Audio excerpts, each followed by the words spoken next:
দেখার পর ভাবছিলাম বাইরের পৃথিবীটা আমার জন্য অপেক্ষা করতেছে, কিন্তু বের হয়ে দেখলাম শালা এই দুনিয়া তো সেই দুনিয়ার থেকেও নিষ্ঠুর।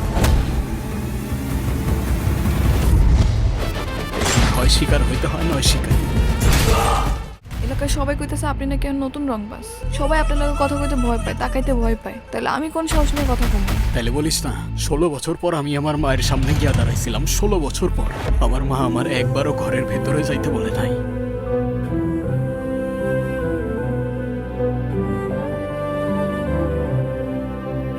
একবারও জিজ্ঞাসা করে নাই আমি খাইছি কিনা। তোর চরিত্র আমি খুব ভালো বুঝা জানি। বাড়ির মাইয়া বাজারে আইসা দোকান খুললা চা বেচতাছস পরপুরুষের সামনে। আব্বা, একটা ঘর চাই আমি, একটা পরিবার চাই। তুই হবি আমার সেই পরিবার।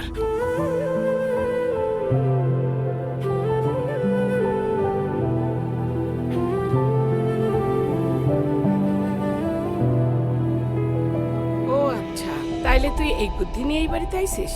নিজের জীবন নষ্ট কইরা এখন ওর জীবনের পিছনে লাগলি? এই এলাকাটা আমাদের জন্য একটা গোল্ড মাইন। এখানে যে মাথা হয়ে আসুক না কেন তার সাথে আমাদের ব্যবসা করতে হবে।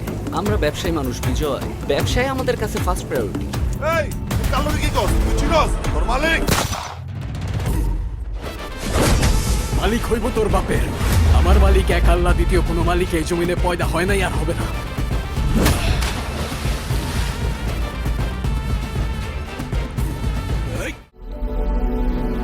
এইটা মায়ানগর।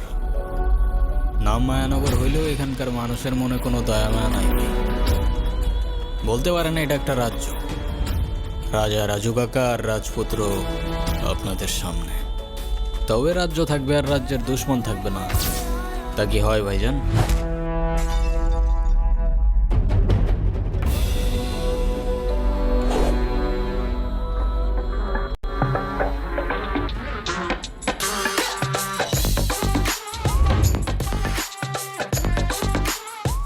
সরি আলতাফ ভাই, ভুলে লেগে গেছে।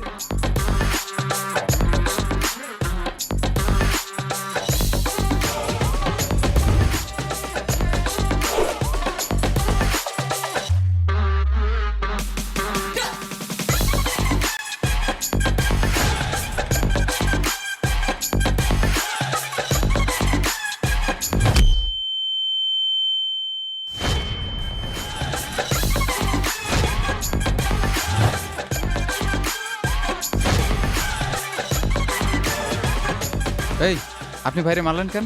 আপনার এলাকায় আইসি দেখে যা খুশি তাই করবেন? ও শিট, আমি মারছি নাকি? হ্যাঁ, সরি, ভুলে লেগে গেছে।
যা যা যা,